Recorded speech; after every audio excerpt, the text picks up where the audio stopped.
Hello and welcome to episode number 13 of Saving Sunderland, the Homegrown Heroes series where I am attempting to turn Sunderland into a top 6 side using only British and Irish players. We've only played a few games since we were last together. We were together for the 4-1 victory away at Chelsea. We lost the next game 1-0 at home to Spurs, a game that we dominated.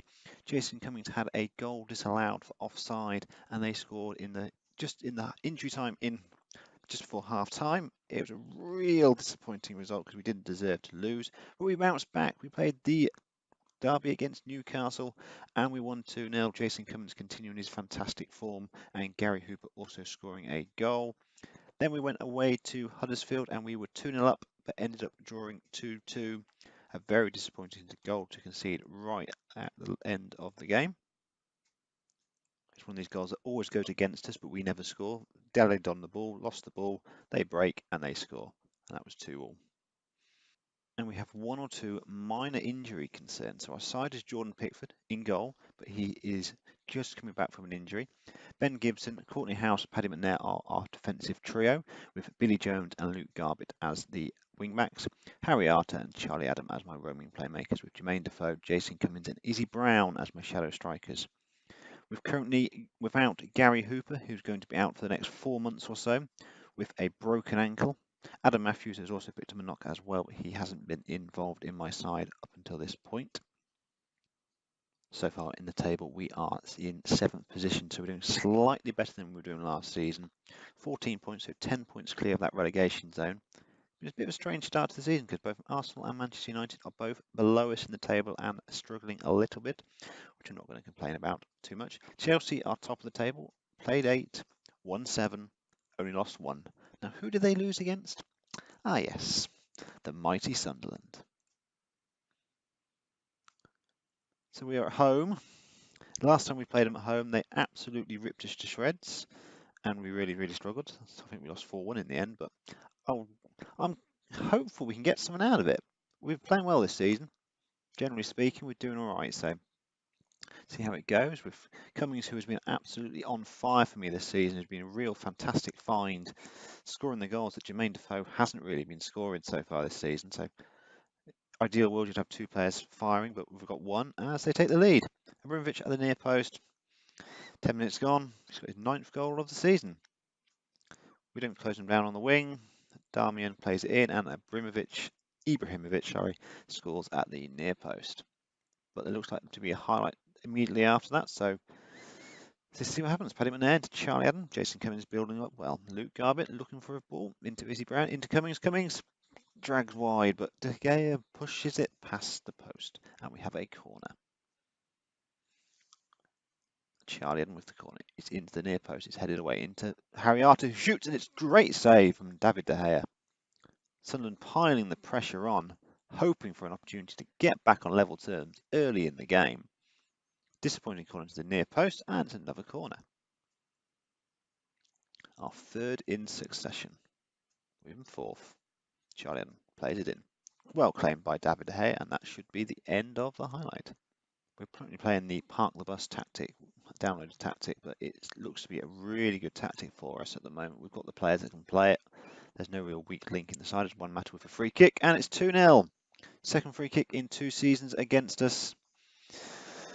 It's not been a good start. This is episode 13, so it is unlucky for some, and it looks like it's going to be unlucky for us.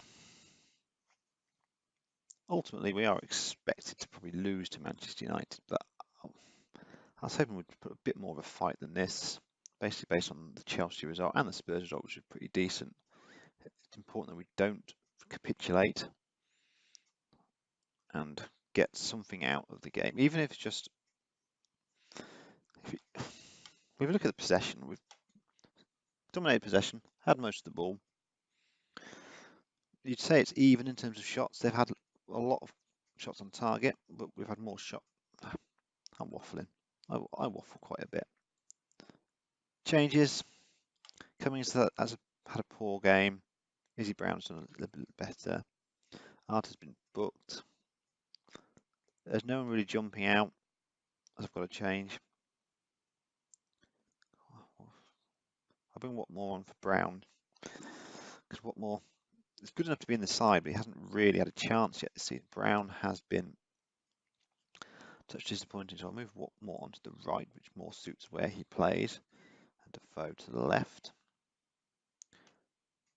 Hopefully we can potentially get something out of this game. If we score next, we might get it back to 2-2, but another goal for Man United and it will be absolutely game over as they have an advantage, and that looks very much like a penalty. Billy Jones, because a couple of wild kicks at Paul Pogba, and Man United early in the second half have a chance to put the game to bed and go 3-0 up. And he does. 3-0.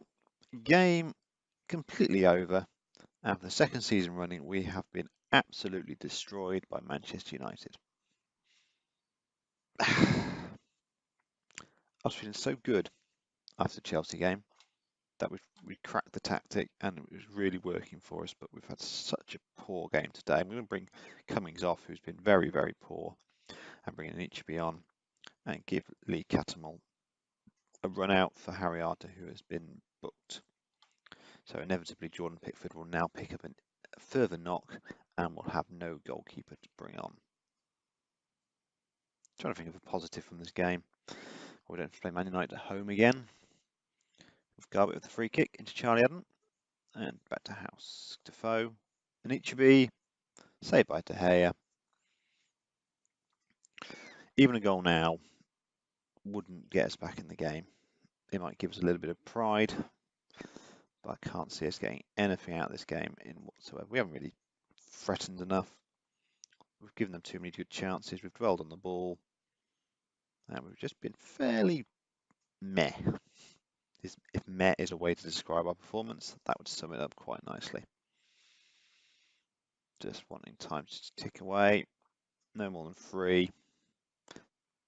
Lick our wounds. Look forward to the whole game, which is the next one up, and hope we can get back onto winning ways. Just about to go into injury time. Not sure how long they'll be. A couple of minutes. Luke Garbutt for free kick, short into Catamol. Played back, and that is 3-0, full-time score. A game of taking your chances. Possession-wise, we had more possession. Similar amount of shots, but 11 of their 12 on target. That is why they won. We are, by the looks of it, still 10 points above the relegation zone. I am naturally going to look down towards the relegation zone throughout the season. But I'm hoping I'm never going to have to scroll down from this view. So last season we finished in 11th place. I want to see progress. So it's 10th, 9th, 8th, 7th. And if you look at that, Football Manager has been a little bit cheeky there. Sunderland lost ground in the race for continental qualification. We are favourites for relegation. To then put that in, well, it's BBC Newcastle, so they're probably not our favourite. We're probably not their favourite club in the North East in the Premier League at the moment, but it's a bit of a cheeky comment. We dropped 1 place to 8th. If we finish 8th at the end of the season, everyone in the club would be absolutely delighted. So I've been the FM Novice. If you have liked what you've seen, please do leave a like. If you're new to the channel, please do subscribe. So as I say, I've been the FM Novice. You've been my audience. Thank you very much for watching, and I'll see you again soon. Thank you very much, and good night.